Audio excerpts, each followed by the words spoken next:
주일 오후에 시작할 때는 언제 집회 끝나나 하고 생각했는데 벌써 끝이 왔지요. 늘 돌아보면은 짧습니다. 내다보면은 언제 끝이 올 것인가 하는 생각. 또 우리가 인생 사는 것도 그렇지요. 언제 살아가나 싶어도 돌아보면 아주 짧습니다.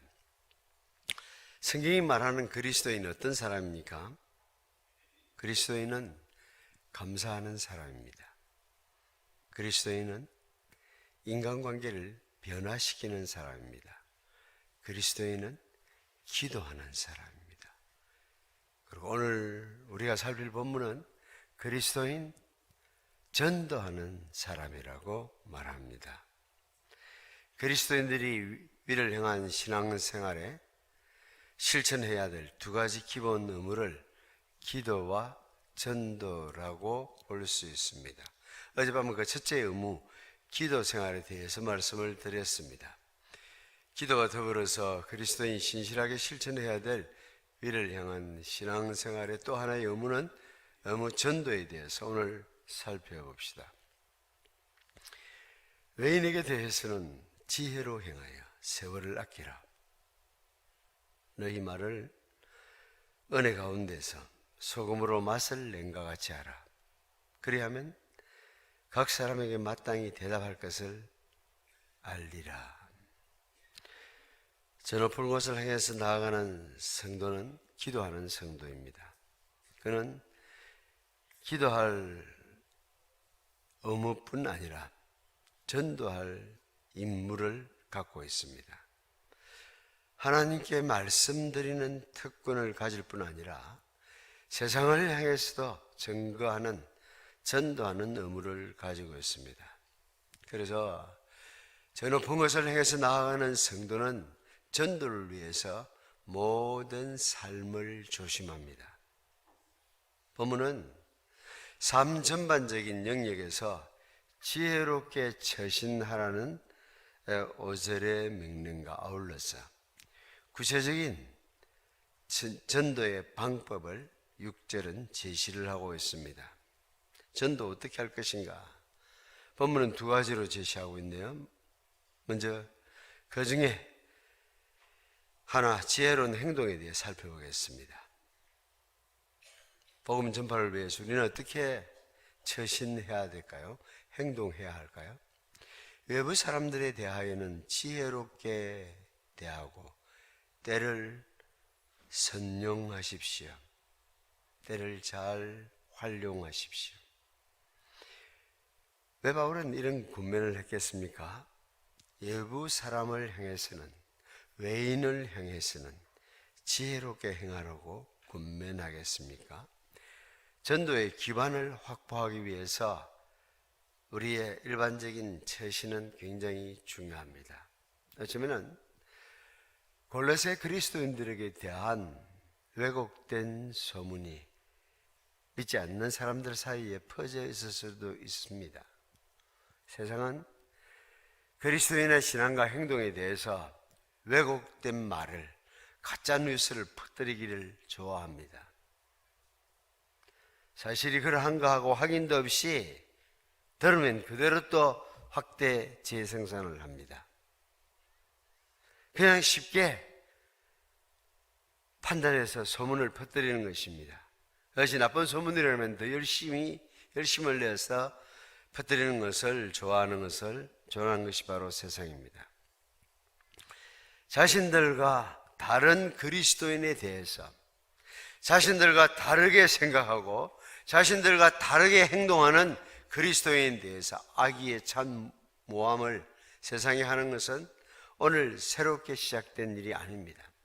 그러므로 그때 골로새 성도들이나 마찬가지로 오늘 모든 민족교회 성도들도 지혜로운 처신이 요구됩니다. 그들이 떠드는 것이 가짜라는 것을, 아니 그들의 비방이 근거 없다는 것을 보여주기 위해서입니다. 뿐만 아니라 우리가 갖고 있는 삶의 이유에 대해서, 소망에 대해서 제시하기 위해서 매사에 지혜롭게 처신해야 됩니다. 세상을 향해서 지혜롭게 처신하기 위해서 우선 무엇보다도 우리는 그들과 근본적으로 다르다는 사실을 인식해야 합니다. 개역개정 성경은 외인, 표준 세번역은 외부 사람이라고 비그리스도인들을 지칭합니다.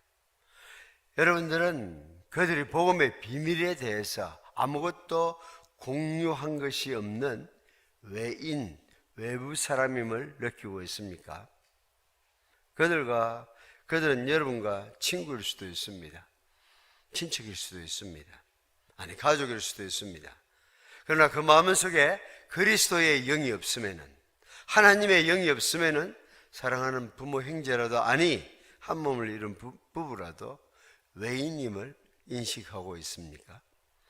그들을 향한 지혜로운 처신을 위해서 우리는 먼저 그들이 외부 사람임을 인식을 해야 합니다. 그러므로 우리가 말하면 그들이 알아들을 수 있는 것도 있고 말해도 알아듣지 못하는 것이 있습니다. 믿음은 모든 사람의 것이 아니기 때문에 믿음에 관한 우리의 소망과 우리의 헌신을 그들은 이해하지 못합니다. 그것은 이상한 일이 아니라 자연스러운 일입니다. 우리가 무슨 말을 해도 다 알아들으면 그게 비정상적입니다. 주일, 월요일, 화요일, 수요일 새벽에 나오고 저녁에 나오고 이렇게 하는 것을 그 사람들이 보고 이해가 된다고 하면은 어쩌면은 이상할지 모릅니다. 이해가 안 되는 것이, 우리가 그렇게 신앙을 위해서 헌신하는 것이 이게 도무지 그들로서는 납득이 되지 않습니다. 어떤 당에서는 당원들을 이야기할 때 진성당원이라는 표현을 하잖아요. 후원금을 자기 수입에 어느 정도 이렇게 내면은 진성당원이라고 그렇게 이야기를 합니다. 그 사람들은 수입의 1%도 안 되는 것을 내면서도 진성당원 어쩌고 저쩌고 합니다. 아시죠? 모든 민족교회에 제대로 된 신앙인 같으면 수입에 얼마를 드리죠? 11조 10%를 드립니다.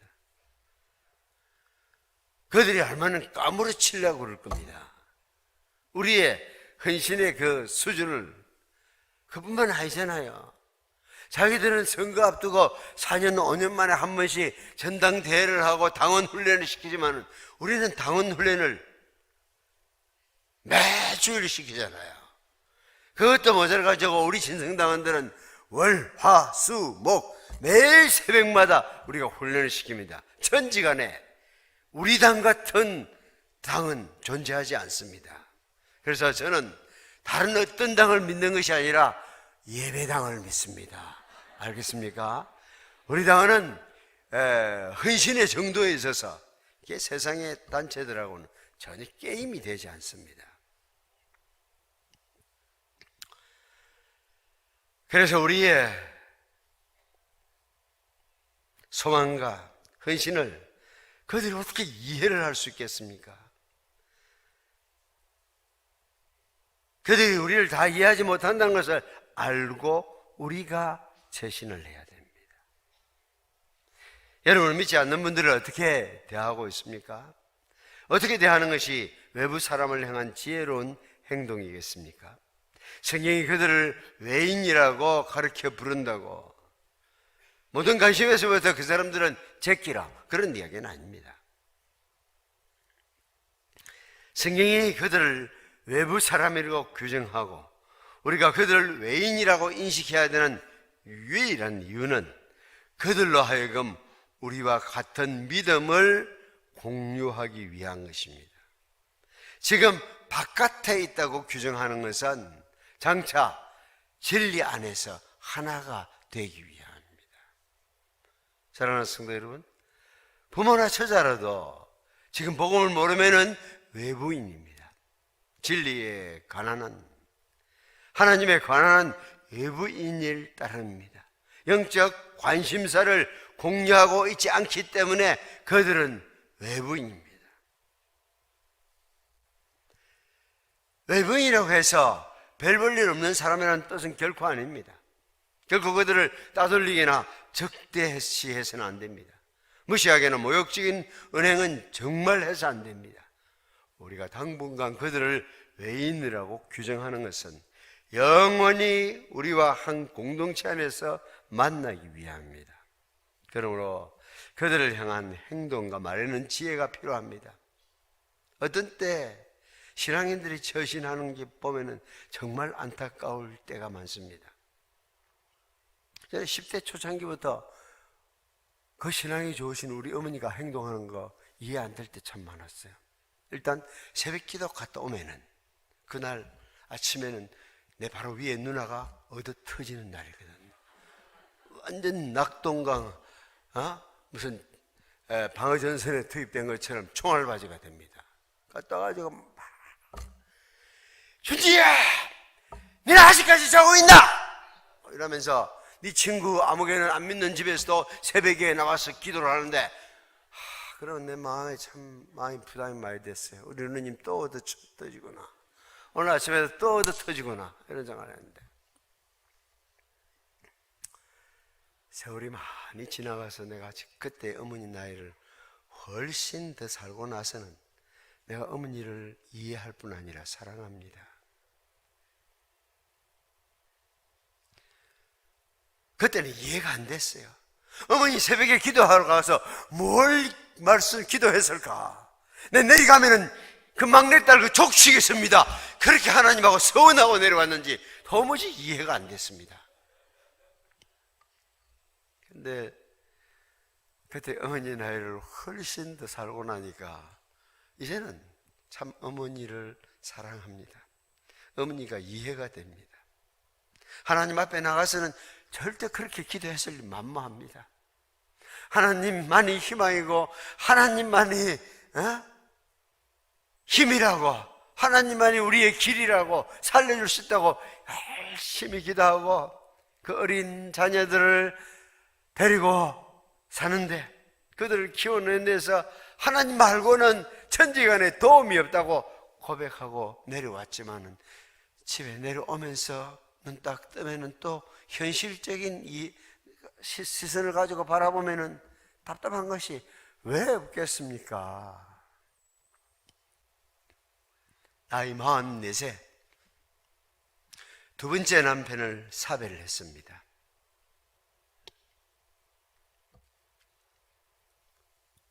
(20대) 초반에 첫 번째 남편. 아이들은 많습니다. 근데 함께 기도해도 지금 시원찮을 그 딸이 자고 있다는 걸 보면은 그냥 기도할 때 절대 그렇게 기도 안 했어. 그래도 그냥 야단치는 소리가 나올 수밖에 없는 거죠. 그래서 그때는 참 누님이 불쌍하다 생각했고 우리 어머니가 믿는 하나님 참 이상하다 이런 생각을 했습니다. 지금 이제는 생각해 보면은 그나마 그래도 새벽마다 기도했으니까 어머니가 우리들을 키워냈다는 생각을 합니다. 하늘이 주시는 힘이 아니었으면은 그 어린 자식들을 다 어떻게 키웠겠습니까? 또 어머니 행동에서 이해가 안 되는 게 있어요. 그게 이제 친인척들 만나면은 이야기를 막 이런 이야기 저런 이야기 하는데 10대 초반인 내 마음에 늘 긴장되었던 게 있어요. 왜냐하면 저런 이야기를 왜 믿지 않는 친척한테 할까? 그건 교회 내부 이야기인데 내부 이야기에 내부에 그 안 좋은 이야기를 하면은 제발 좀 안 했으면 좋겠다는 생각이 저한테는 있었어요. 나에게 걸맞지 않게 제가 좀 그런 생각들을 했던 바입니다. 제가 또 동네 아버지한테 야단 맞았던 것 중에 하나가 왜 인사성이 없냐 이런. 근데 나도 생각을 해봤거든요. 근데 그 어른이 내가 인사하면 나를 못 알아볼 것 같아.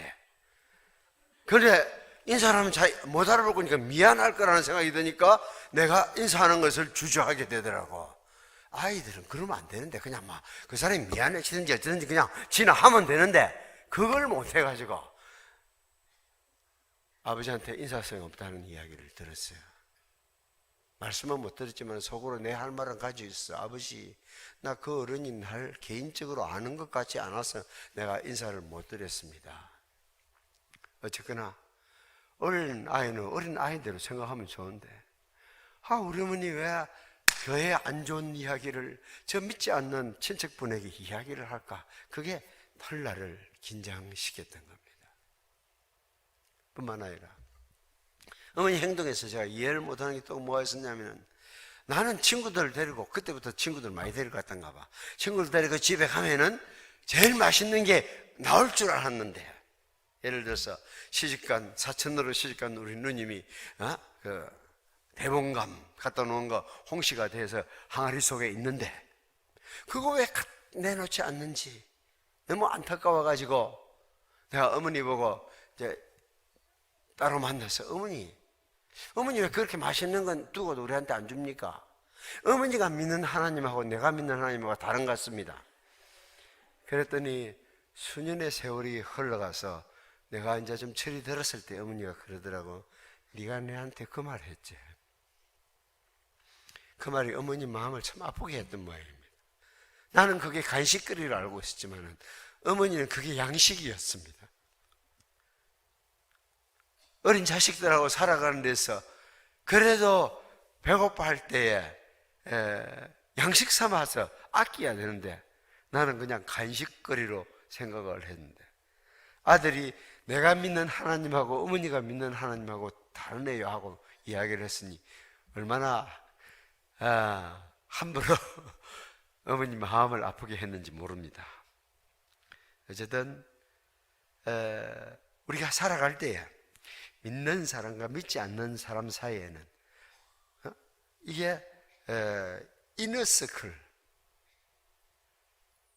있는 사람하고 아웃사이드하고 이게 다르다는 것을 알아야 되는데, 그걸 구별하지 않고 그냥 교회에서 박 집사가 어쩌더라, 이 장로님 어쩌더라 이 이야기를 하면 안 된다니까요. 하고 싶은 생각이 들더라도 이 이너서클 안에서도 해서는 안 될 말인데, 왜? 좋게 생각하고 좋게 말하자 했잖아요. 그런데 하물며 바깥에 가가지고 그렇게 이야기를 하면 어떻게 되겠습니까? 또 하나 크리스찬의 삶을 보면서 안타까웠던 것은 자기 열심만 가지고 자기가 하고 싶은 말만 막 함으로써 듣는 사람의 입장을 고려하지 않는, 여러분의 신앙이 아무리 좋아도 그 믿음의 비밀을 알지 못한 사람을 향해서 신앙적인 용어를 가지고 말하는 것은 지혜로운 처사가 아닙니다. 영어를 아무리 잘해도 영어 모르는 사람을 앉혀놓고 유창한 영어를 할 이유가 없습니다. 하늘 가나안 방언은 하늘을 향해서 나아가는 순례자들에게 통하는 말입니다. 입에 거품을 물고 아무리 열심히 말해도 여러분의 입에서 나오는 침만 신경 쓸 뿐이지 사람들은 여러분의 말하고 있는 것을 알아듣지 못합니다. 그들이 알아듣지 못하는 말로서 이해받지 못하는 행동으로 최신하지 않도록 조심해야 합니다. 가끔 차량에 마이크를 설치하고 예수친당 불신 지옥이라고 써붙여가지고 복음 전하는 사람 보면 정말 걱정이 됩니다. 특별히 서울역 올라가면 가끔씩 핸드마이크 들고 하는 사람들 있잖아요. 나 목사인데도 그 사람들 보면 굉장히 부끄러워요. 내가 예수 믿는다는 것이 부끄러울 만큼. 제발 좀 안 그랬으면 좋겠는데.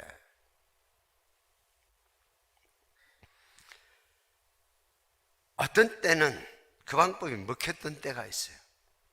그러나 지금은 기독교 하면은 선교사들이 세운 학교를 다니면서도 자기가 크리스찬인 것을 드러내는 것을 부끄러워하는 이 시대에 좀 조용하고 지혜로운 접근을 할 필요가 있습니다. 최봉석 목사처럼 성령의 능력으로 예수천당 불신 지옥을 외친다면 열매가 있을 것입니다. 그러나 우리가 그렇게 성령 충만하지도 않으면서 그분의 방법만 흉내를 내어서는 안 됩니다. 잘못하면 종교적 공해가 되고 말기 때문입니다. 좀 더 지혜로운 대사회적 전략을 마련해야 할 것입니다. 상대방이 듣든지 말든지 나는 복음을 전한다 식으로 나오는 거 정말 참 부담스럽습니다. 완전히 고장날 레코드방 같아. 또 계속 젊은 아이를 만났어, 청년을 만나서나 노인을 만나서나 하는 자기가 딱 이야기하는 들어놓으면 똑같이 나오는 거예요. 아니죠. 젊은 사람을 만났을 때는 젊은 사람이 알아들을 수 있는 방법으로, 연세가 많은 분을 만났을 때는 그분이 알아들을 수 있는 방법으로 이야기를 해야 되죠. 알아듣지 못하는 말이나 이해하지 못하는 행동은 사람들을 하여금 복음에서부터 점점 더 멀어지게 할 뿐입니다. 우리의 태도는 우리의 말하는 내용만큼 중요합니다. 어떤 태도로 접근하는지는 매우 중요합니다.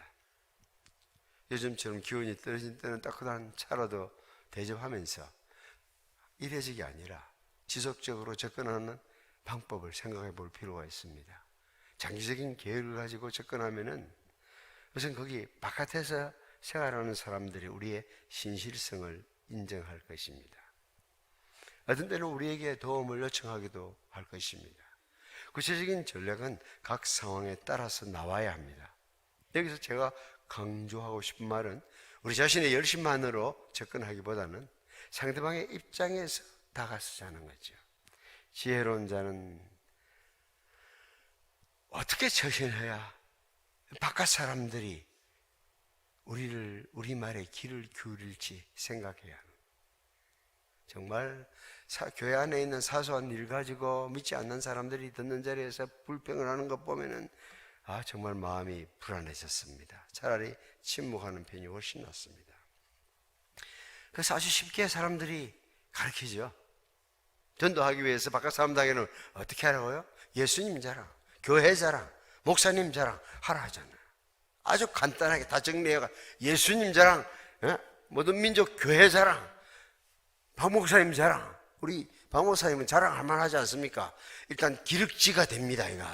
그래서 내가 항상 이걸 끄집어 당겨야 되잖아요. 그러다가 얼굴 되지요. 그러다가 저렇게 유한 사람, 정말 처음 만나가지고는 도대체 이해를 못하겠더라고. 왜냐하면 그때 내 입장에서는 좋은 사람도 있고 안 좋은 사람도 있는데 저분은 모든 사람을 다 좋게 생각하더라고. 에라가 진짜가 이거 모르겠더라고. 그러니까. 그래서 우리 교회에 나보다 더 한 성과를 하는 사람이 있는데 관리 집사입니다. 우리 관리 집사님이 제일 이해 못했던 행정 목사입니다.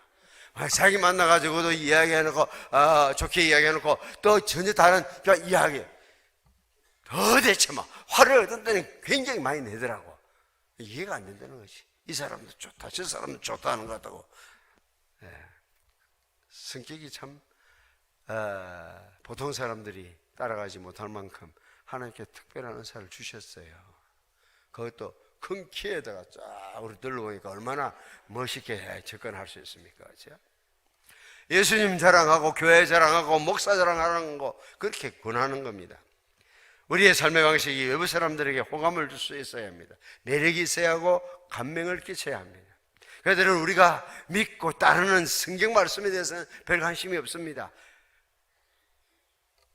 그러나 그들은 우리의 삶을 주시하고 있습니다. 우리가 여기 나와가지고 찬송하고 기도하는 모습을 별로 볼 기회가 그들은 없습니다. 그러나 그들은 우리가 직장에서 우리가 마을에서 어떻게 처신하는지를 보고 있습니다. 과일장사 아저씨가 왔을 때 우리가 물건을 살 때 어떻게 하는지를 보고 있다니까요. 지독하게 깎아가지고 사과 하나라도 더 가져가려고 하는지 아니면 주는 대로 고맙습니다 하고 받아가는지 사람들이 다 보고 있어요. 제발 물건값 깎지 말고 그냥 사십시오. 차라리 헌금을 조금 적게 하시면 어떨까요? 복음 전도를 위한 비용이라 생각하고 난전에 앉아서 물건 파는 사람들에게는 그대로 줄 수 있어요. 예수 믿는 사람이 다르네 이런 느낌을 가질 수 있도록. 동네 사람들은 자기들과 다른 처신을 할 때에 우리에 대해서 관심을 갖습니다. 믿는 사람이라고 하면서 행상인을 올리다시피 하는 사람, 우리 복음을 받겠습니까? 그들은 우리가 오늘 듣는 이 귀한 말씀을 들을 기회는 없습니다. 그러나 설교를 들은 사람들이 어떻게 처신하는지 한 주간 내내 살피고 있습니다. 사랑하는 성도 여러분, 설교는 예배와 함께 끝나지 않습니다. 설교는 여러분의 삶에서 나타나야 합니다. 그러므로 외인을 향해서는 지혜롭게 행하라는 군면이 필요합니다. 성도의 지혜로운 삶의 모습은 우리를 향한 그들의 오해를 불식시킬 수 있고, 나아가서는 복음에 대한 진지한 관심을 불러일으킬 것입니다. 동네에서 예수 믿는 사람들은 싫든 좋든 주시의 대상입니다. 산 위에 있는 동네와 같이 모든 사람들의 눈에 드러나기 때문입니다. 비록 자기들은 잘못하더라도 우리는 바로 처신하기를 바랍니다. 자기들은 함부로 말을 내뱉어도 우리가 그렇게 하면은 고개를 흔듭니다. 어떻게 예수 믿는 사람 저렇게 하냐 이럽니다. 지혜로운 성도의 처신은 하나님의 때에 바깥 사람들을 진리 안으로 들어오도록 합니다. 그러니까 어떻게 여러분이 처신하에 따라서 복음의 문을 열어줄 수도 있고 복음의 문을 쾅 닫아버릴 수도 있습니다. 우리가 믿는 하나님의 이름에 합당하게 처신하면은 사람들은 우리가 믿는 하나님에 대해서 관심을 갖습니다. 유대인이거나 헬라인이거나 거치는 자가 되어서는 안 됩니다. 우리 대한민국 사람이든지 여기에 많이 들어와 있는 외국인이든지 서로 말을 통하지 않아도 눈빛 보면 알잖아요. 저 사람이 나를 무시한다든지 아니면은 저 사람이 나를 사람으로 대한다든지 알잖아요. 선교비를 엄청 들여가지고 선교사를 보내지만은 사실은 여기 들어와 있는 사람들에게 따뜻하게 대해주는 거, 그 사람들 저 한국 사람 다르네. 근데 알고 보니까 모든 민족교회, 역시 그 이름에 걸맞는 모든 민족교회 성도라는 걸 알게 되면은 우리에 대해서 관심을 갖게 될 거 아닙니까? 복음에 합당한 생활 방식은 전도의 문을 열어줍니다. 자, 힘들고 더럽고 어려운 일들은 다 피하고 싶지만 사람들의 마음이지만 더우면은 나른해져서 일할 의욕 생기지 않고 추우면 추운 대로 따뜻한 곳을 찾고 싶습니다. 그럴 때 여러분은 하나님을 믿는 사람답게 성실하게 일해 보십시오. 주 하나님을 섬기느니라. 성도이기 때문에 힘들고 어렵고 더러운 일이라도 찾아서 섬겨보십시오. 사람들은 여러분이 하는 행동을 보고 예수님에 대한 관심을 가질 것입니다. 여름에는 재빨리 나무꾼들이나 찾고 따뜻한 겨울 되면 따뜻한 난로가에 밀치고 들어가고 이런 모습 가지고는 복음 전하기가 쉽지 않습니다. 전도를 해도 속으로 뭐라 그러겠습니까? 너네 잘 믿으라 그러잖아요. 니나 잘 믿으세요 그러잖아요. 전에는 그래도 속으로 했어. 요새는 말로 하더라고. 그렇죠? 말로 합니다. 복음에 합당한 삶의 방식이 전도의 문을 우리에게 열어줍니다. 주님의 지혜, 주님의 지혜로 처신하는 것입니다. 힘들고 더럽고 어려운 일은 누구나 피하고 싶은 마음이지만 주님의 지혜로서 친구들을 대해 보십시오. 주님의 사랑으로서 직장에서 처신하십시오. 동네에서, 시장에서 사람들을 만날 때 신앙인답게 처신하십시오. 우리의 삶의 방식이 하나님의 이름을 손상시키지는 안 됩니다. 우리의 삶의 양식이 그들로 하여금 하나님 믿는 일을 어렵게 만들어서는 안 됩니다. 우리에게 주어지는 기회는 하나님을 위해서 우리가 최상의 활용을 해야 됩니다. 사업하는 사람들 보십시오. 사도면 돈 될 만한 것이 있으면은 자기 돈만 가지고 삽니까? 끌어댑니다. 끌어대가지고 무조건 사놓으려고 그러잖아요. 물론 그래가지고 꽝 하는 사람들도 많아요. 기획 부동산에 걸려가지고 그렇지만은 그 사업하는 자세는 배울만 하잖아요. 돈이 된다 싶으면은 거기에 투자하는 겁니다. 그런 식으로 기회를 사라고 말씀하고 있습니다. 그때 우리에게 주어지는 기회는 하나님을 위해 잘 쓰여지는 것입니다. 세월을 아끼라는 말은 그 말입니다. 지혜롭게 처신하려고 기회를 놓치는 일이 없도록 시간을 공격적으로 활용하십시오. 기회는 항상 있지 않기 때문입니다. 복음을 전하기 위해서 우리는 먼저 그리스도인에서 어떻게 처신해야 할 것인지를 살폈습니다. 전도의 기초작업으로서 5절 말씀을 살펴집니다. 외부 사람에 대해서는 지혜롭게 대하고 때를 선용하십시오. 그리스도인 감사하는 사람, 그리스도인 아름답게 인간관계를 변화시키는 사람, 그리스도인 기도하는 사람, 그리스도인 전도하는 사람입니다. 우리 각 사람의 삶의 자리에서 복음을 어떻게 전할 것인지 계속 생각하기를 원합니다. 전도를 위한 행동뿐만 아니라 전도를 위한 대화, 어떻게 할 것인지를 6절이 말하고 있습니다. 지혜로운 행동과 은혜로운 말을 하도록 군면합니다.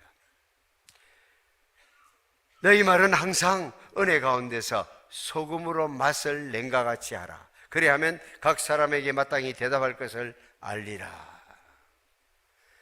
일단 우리의 일반적인 삶의 자세가 사람들에게 덕을 세워야 되고, 그 다음 우리가 말할 때에 지혜롭게 접근하라는 것입니다. 표준 세번역은 이렇게 번역하고 있습니다. 여러분은 언제나 소금으로 맛을 내는 같이 은혜가 넘치는 말을 하십시오. 여러분은 묻는 이들에게 적절한 대답을 할 줄 알아야 합니다. 바울은 앞서 자기가 말하는 일, 설교하는 일을 위해서도 공동체가 기도해 주기를 부탁을 했습니다. 여기서는 골로새 성도들이 은혜롭게 지혜롭게 말하기를 소원하고 있습니다. 설교자인 자신도 말할 때 최상의 지혜가 필요하듯이 성도 개개인의 언어 생활에도 은혜와 지혜가 필요합니다. 항상 은혜로운 말을 하십시오. 소금으로 맛을 낸과 같이 말하십시오. 어떻게 그러면은 우리가 항상 은혜로운 말을 할 수 있을까요? 항상 은혜로운 말을 하기 위해서는 자신의 마음에 은혜가 있어야 됩니다. 그래서 여러분들에게도 오늘 밤에 말씀에 은혜가 있어야 되지만 사실은 먼저 제 마음속에 이 말씀 때문에 기뻐하고 절구하고 은혜를 받아야 여러분들에게도 은혜가 미칠 거 아닙니까? 자신이 하나님의 특별한 은혜 입은 대상인 것을 먼저 알아야 합니다. 그리고 그 은혜 가운데 항상 살아가면은 나오는 말이 은혜로울 수밖에 없습니다. 여기 들어있는 물이 무엇냐에 따라서 흔들리면은 그것이 나오게 되어 있습니다. 생수면은 생수가 나올 거고, 주스면은 주스가 흘러나올 것이고,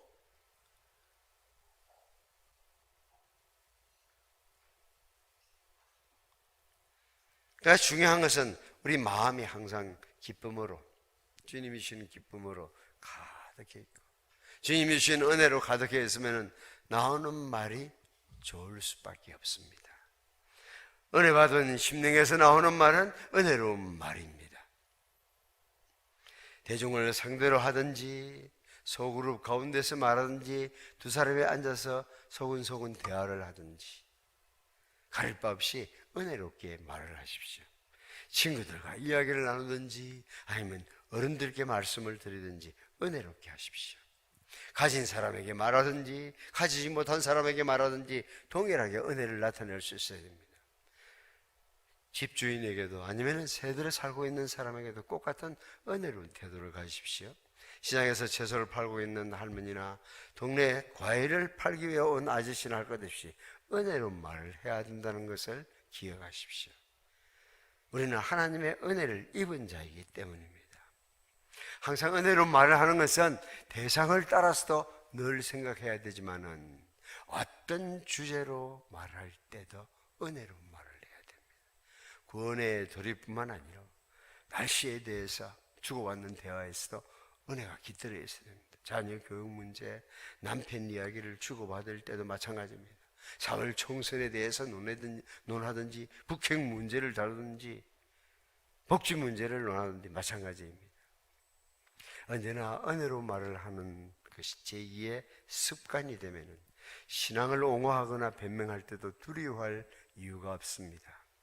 여러분, 부부 사이에 대화할 때 어떤 대화를 주로 나누십니까? 은혜 가운데 사는 자는 상대방을 비난하거나 혹 제3자를 비방하지 않습니다. 자신의 마음에 은혜가 넘치는 자는 감사하는 대화를 하게 될 것 당연합니다. 여러분의 대화 속에 부부가 마주 앉아서 하는 이야기 속에 은혜 받은 자라는 증거가 나타나야 되잖아요. 입만 열면은 불펜과 험담을 늘어놓는다면 누가 여러분이 믿는 종교에 대해서 관심을 갖겠습니까? 여러분의 10대 자녀라도 제가 10대 때 겪었던 그런 갈등하지 않겠어요? 모여서 남편 험담이나 하고 아이들 자랑만 늘어놓으면 누가 우리의 복음에 관심을 갖겠습니까? 은혜로운 심령에서 나오는 감사와 찬양은 사람들 하여금 우리가 믿는 하나님께 관심을 갖게 할 것입니다. 어떤 대화를 아이들과 나눕니까? 학교 공부에 스트레스를 받고 집으로 돌아온 아이들에게 어떤 말로 여러분 대화를 시작합니까? 오늘 공부 잘했냐? 그렇게 제발 시작하지 마세요. 자주 그렇게 말한다고 아이가 공부를 잘할 것 같으면 아예 그냥 녹음을 해가 틀어놓으세요. 온 백에다가 써붙여 놓으세요. 열심히 공부해라 이렇게. 누가 말하지 않아도 공부에 대한 스트레스가 아이들에게 큽니다. 부모의 관심이 자기에게 있는 것이 아니라 성적에만 있는 것을 보이면 아이들이 실망하고 낙담할 것은 분명합니다. 학교에서 공부에 스트레스를 받고 온 아이들에게 좀 집집마다 냉장고 있는데 열어가지고 좀 먹을 것 좀 주시. 그러면은 자연적으로 이야기가 나올 거 아닙니까? 먹이고 마시고 하면서 오늘 하기 재밌었냐? 그렇게 접근하는 것이 공부 잘했냐 하는 것보다 훨씬 낫잖아요.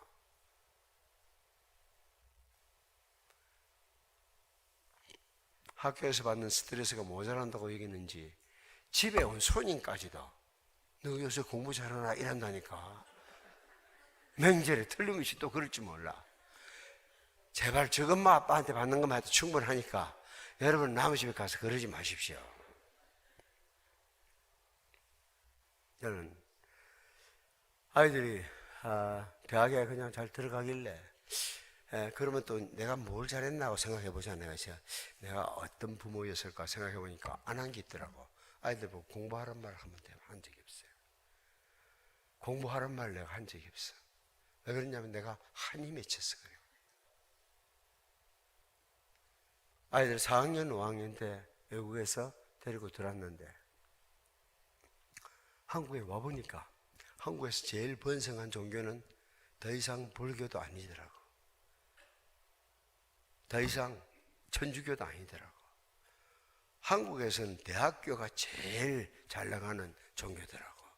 대학교를 위해서는 무슨 재물이든지 다 드릴 준비가 되어 있는 그런 부모들을 만나가지고 교육에 대해서 한 번은 설교 시간에 언급을 했더니 우리 장로님 그분 화내는 것을 내가 본 적이 없어. 언제나 미소 띈 장로님 그 모드로 찾아와가지고 제가 하는 말이 목사님 고3부모 되어봤습니까? 이러시는 거라. 오늘 설교에 교육에 대해서 이야기를 하시는데 목사님 고3부모 한번 되어 지금 4학년 5학년을 데리고 그렇게 말씀하시냐고 이런 뜻이죠. 고3부모 되어봤습니까? 그래서 내가 고3부모 되어보려고 결심을 했어요. 어떤 고3부모 내가 결심을 딱 했는데 결심은 할 수 있는데 방안은 별로 없더라고. 좋은 고3부모 그냥 아이들이 성교가 안 되면은 가해시킬 것이고 뭐 재수할지 모르고 또 서울에 있는 대학 못 다니면 서울 바깥에 있는 대학, 지방에 있는 대학이라도 보내면 되지. 그것 말고는 사실 현실적으로 할 수 있는 것은 하나도 없었습니다. 그럼에도 불구하고 저는 공부하라고 말하지는 않았어요. 대신에 아이들이 아빠가 공부하고 있는 건 봤을 것 같아. 날마다 설교 준비하니까 책상에 앉아있으니까 아빠의 뒷모습을 봤을 거 아닙니까? 학교 갔다 오면은 1시간 동안 뭐 텔레비전을 보든지 컴퓨터를 하든지 합니다. 그러나 형이 지금 게임을 하고 있는데 동생이 쳐다보면은 자기가 할 수 있는 1시간을 먹어 들어가도록 법을 그렇게 만들어 놨어요. 대신에 형이 1시간 5분 딱 되면은 바로 신고 들어옵니다. 아빠, 형이 5분 지금 지났는데 하고 있다고. 우리 아이들 고등학교 다닐 때 5시 되면은 학교에서 마치고 5시만 집에 들어옵니다. 그럼 1시간 동안 노는 거예요. 찾아가서 학교에 가서 부탁을 했어요. 우리 아이들 그렇게 해주십시오 하고 부탁을 하니까 다행히 우리 아이들이 다니는 학교가 후진 학교가 돼가지고 후진 학교죠. 그래서 선생님들이 착하더라고. 부모가 그렇게 이야기를 하니까 야자, 그때도 있었는데 야자 다 면제하고 정말 과외도 안 해보고 학원도 안 가고 그렇게 해서 대학들 들어갔습니다. 그래서 제가 저는 공부하란 말을 아이들에게 한 기억이 없습니다. 그러다 보니까 남의 집에 가가지고도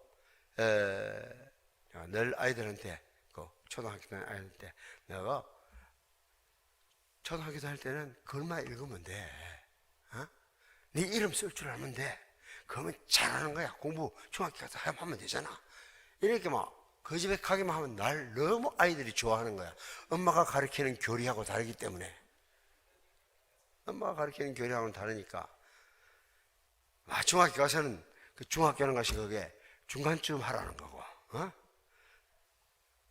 고등학교 가서 공부 좀 하면 되지. 뭐 지금부터 그렇게 할 거 없다. 이러니까 아이들이 날 참 좋아했습니다. 사랑하는 여성도 여러분, 직장에서 귀가하는 남편들에게 은혜와 평강의 말을 들려주십시오.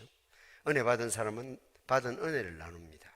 주님이 주신 평강은 그 마음에, 주님이 주신 평강이 그 마음에 있는 사람이 평강을 나눌 수 있습니다. 직장에서 받은 스트레스를 따뜻한 말 한마디로서 오늘 고생했어요. 한마디 말로서 풀도록 그렇게 해줘야 됩니다. 특별히 위에서 눌리고 밑에서 치고 올라간 40대의 스트레스는 대단하다 그러죠. 아프니까 청춘이더라고요. 가서 이제 제가 결리니까 중년이다 이런 책을 준비하고 있다던데 최근에는 아플 수도 없는 마흔이다 뭐 이런 책도 출판되었다는 이야기를 들었습니다. 부디 남편이 퇴근을 하면 격려의 말을 해줄 수 있으면 좋겠어요. 한마디 말. 쉴 수 있는 집안 분위기, 관계를 회복할 수 있는 거처가 되도록 하십시오.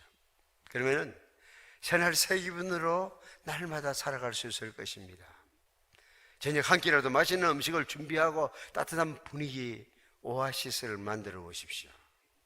물론 맛있는 음식 누구나 잘할 수 있는 것은 아닐 것입니다. 누구든지 자기 남편을 위해서, 자기 자녀를 위해서 정성껏 준비할 수는 있습니다. 사랑의 양념, 관심의 양념을 사용하면 모두 다 행복하게 먹을 것입니다. 참 제가 나이 때문에 그런지 요새 이렇게 세상을 쳐다보면 정말 이해가 안 돼. 정말 염치도 없고 개념도 없는 여자들이 넘쳐나기 때문에 그래요. 하나도 여자로서 전통적으로 해왔던 거 할 줄도 모르면서 밥을 제대로 할 줄 압니까? 옷을 하나 수선할 줄 압니까? 아무것도 하지 못하면서 정말 그 힘들게 일하고 있는 남편 모처럼 일찍 들어오면 데리고 외식하러 나가는데 이거 좀 생각해 볼 필요가 있구나 하는, 모르겠어요. 저는 그렇게 살아왔고 그렇게 말하고 있습니다. 너희 말을 항상 은혜 가운데 소금으로 맛을 낸 것 같이 하라. 은혜 가운데 해야 되는 것은 우리가 은혜 받은 자이기 때문입니다. 받은 은혜가 있기 때문에 어떤 주제라도 은혜롭게 말하는 내용뿐 아니라 태도에서도 은혜로워야겠습니다. 근데 이게 참 쉽진 않아요. 왜냐면 우리 또 태어난 동네가 경상도서 해가지고 엄숙하게 자기 감정을 얼굴에 나타내면은 소인배라고 우리 배웠기 때문에 뭐 어떤 겉으로 표시하지 않으려고 그렇게 하다 보니까 참 힘듭니다. 근데 그 모습 가지고는 전도하기가 쉽지 않거든요. 그래서 교회 와서 안내위원 하려면은 이쁜 옷도 필요하지만은 색깔 좋은 옷도 필요하지만은 거울 앞에 서가지고 좀 연습 한번 해봐요. 어떻게 웃으면서 맞이할 것인지. 우리 안에 거하시는 하나님의 은혜에 어울리는 표정을 가져야 합니다. 우리 얼굴 보면은 저 사람 마음이 어떻다 딱 짐작할 수 있도록. 불평과 비난을 일삼는 자는 그 안에 불화의 영이 있습니다. 거짓과 위선이 가득한 자는 그 안에 거짓의 영이 있습니다. 의인들에게 영향을 끼치기 위해서는 말하는 태도도 내용만큼이나 중요합니다. 은혜롭게, 상냥하게, 친절하게, 기분 좋게, 매력적으로 말하는 연습을 하십시오. 경상도 사나이들이 이게 분투해야 될 영역 같습니다. 아니, 다른 사람에게 상냥하게 하면은, 친절하게 하면은, 매력적으로 하면은, 행동하면은 그냥 닭살 돋아가지고 보지를 못합니다. 내 조카 하나가 부산에 공부하다가 아버지가 사고를 만나서 사별을 하고 엄마가 거둘 수가 없으니까 우리 집에 올라왔어. 서울에 올라왔어. 올라왔는데 고등학교 3학년짜리 하나 있었고 둘째가 2학년 있고 저는 1학년입니다. 그래서 우리 집에 와서 이제 학교를 다니는데 학교 갔다 온데 하는 말이 서울 아들이 도대체 이게 이해가 안 된다고 가시나처럼 말을 한다고 좀 상냥하게 말을 했던 것 같아. 그러니까 가시나처럼 말하는 이 서울 것들은 도무지 안 되겠다 이러더라고요. 그러나 여러분의 무뚝뚝한 표정으로 사람들의 기분을 상하게 할 이유는 없습니다. 권리가 없습니다. 지푸리 날씨처럼 하지 말고 쾌청한 날씨처럼 표정을 받게 할 필요가 있습니다. 여러분이 등장한 분위기가 확 달라질 수 있도록 모두 여러분을 향해 쳐다보는 그런 분위기가 되어야 되지 않겠습니까? 우리의 말은 은혜로워야 하는 동시에 소금으로 맛을 냄과 같이 되어야 합니다. 소금 가지고 음식을 준비하는 분들이 훨씬 더 잘 알아듣겠죠. 소금 많이 집어넣으면 짭니다. 너무 적게 넣으면 싱겁습니다. 소금으로 고르게 함같이 하라는 것은 합당한, 적당한 말을 어떻게 할 것인지 음식에 따라서 소금량을 조절해야 되죠. 국인지 찌개인지 따라서 소금량이 달라져야 합니다. 신건지인지 깍두기인지 따라서 무에 뿌릴 소금의 양을 정해야 합니다. 경우에 합당한 말은 아로새긴 은쟁반의 금사가라는 구약 지혜자 말을 기억하십시오. 여러분의 대화는 어떻습니까? 혹시 젊은 분들은 어떻게 서로 이야기합니까?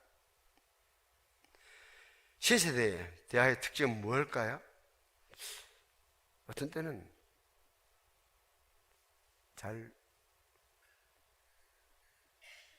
무슨 말인지 알아듣기 힘들더라고요. 일단 의미가 없다는 거죠. 우리 시대에는 교육을 받을 때 의미라고 하는데 방점을 두었습니다. 근데 요새 사람들은, 젊은 사람들은 재미라고 하는데 방점을 두니까 이게 재미는 있을지 모르지만은 그 무슨 의미가 있는지 아이들 키우면서 저는 개그 콘서트, 개콘 절대 우리 텔레비전은 못 보도록 했습니다. 왜냐하면 의미 없는 시간을 죽이는 일이기 때문에. 웃을 수 있지만은 뭘 위해서 웃는데.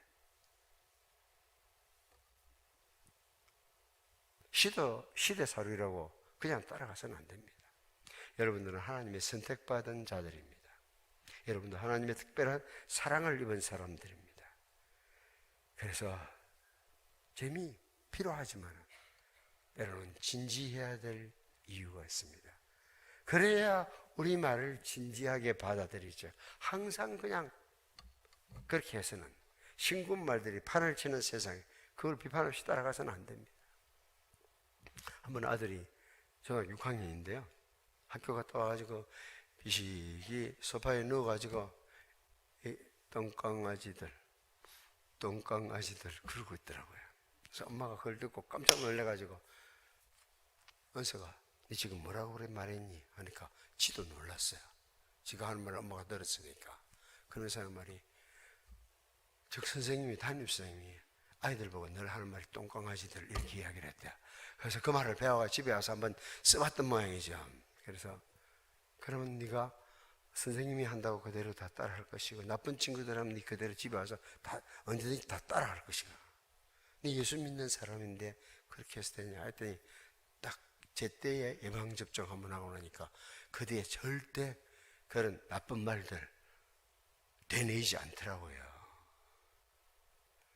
뭐라 더러운 말은 너희 입 밖에도 내지 말고 오직 덕을 세우는데 소용되는 선한 말을 하여 듣는 자들에게 은혜를 끼치게 하라.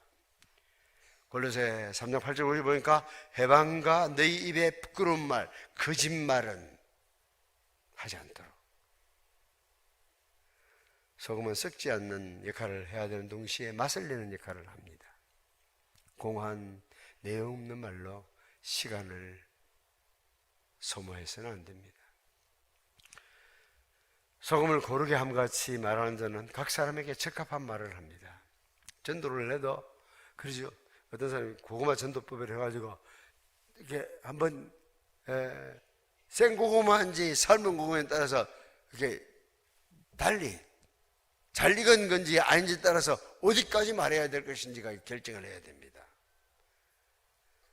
처음부터 끝까지만 아직 전혀 준비가 안 된 사람한테 끝까지 말하면은 전도도 실패하는 겁니다. 제가 대학 1학년 때 말에 그런 편지, 연애 편지를 하나 써가지고 답장도 못 받고 끝났던 적이 있습니다. 마음에 저는 마산여고 2학년 다니는 동기 수행할 때 만난 여학생들에게 편지를 써서 보냈어요. 내가 사랑에 대해서 할 수 있는 모든 말들 다 쓰니까 한 7장 쓸 수 있겠더라고요. 7장, 8장에 써서 보냈는데 답을 못 받았어요. 그런데 서울에 목회를 할 때 교육자 분기회로 모였어요. 조그마한 방에 이제 교육자 몇 명이 둘러 앉았는데 내가 그 이야기를 했어요. 내가 그렇게 해가지고 아직도 편지를 못 받았다 하니까 교육 중에 한 사람이 그 사람이 누군지 이름이 기억나냐고 하길래 내가 이름은 기억나지 않아. 마산여고 다니고 있었고 마산 동강교회 다녔는데 완월동에 살았다든가 뭐 그것까지는 내 기억이 안 나. 그랬더니 질문한 전도사님이 목사님 그 사람이 바로 우리 큰 누나예요. 그래서 얼마나 웃었는지 모릅니다. 폭소가 터졌습니다. 자기도 얼마 전에 그걸 알았대. 누나가 교회 문제가 생겨가지고 어느 교회를 가기 고민하고 있는데 우리 누나 우리 교회 한번 나와봐라. 그러면서 우리 교회 목사님 이름이 정건두라고 하니까 누나가 딱 듣더니 한 20년 지난 옛 이야기인데 내한테 편지 쓴 그 사람일지 모르겠다 이러더래요. 그 누님이 교회 옮기겠습니까? 아닙니다. 편지 한번 잘못했다가 답장은 그냥 20년 후 목회하는데 영향을 주더라고요. 지금 다시 편지를 쓴다면 절대 그와 같은 실수를 하지 않습니다. 아주 지나가는 바람결처럼 그냥 슬쩍 지나가는 관심만 표시하고 말았어야 되는데 그 다음 편지에 조금 더 이야기하고 그 다음 편지에 조금 더 지금 나이 70이 넘었으니까 좀 지혜가 생긴 거고 그때 그걸 못해가지고 말이죠. 제가 엎질린 물 같은 옛날을 두고 아쉬워하는 건 아닙니다. 그 후에 저는 제게 가장 적합한 사람을 만나서 45주년 기념식도 했고 손자 손녀들도 태어나가지고 잘 살고 있습니다.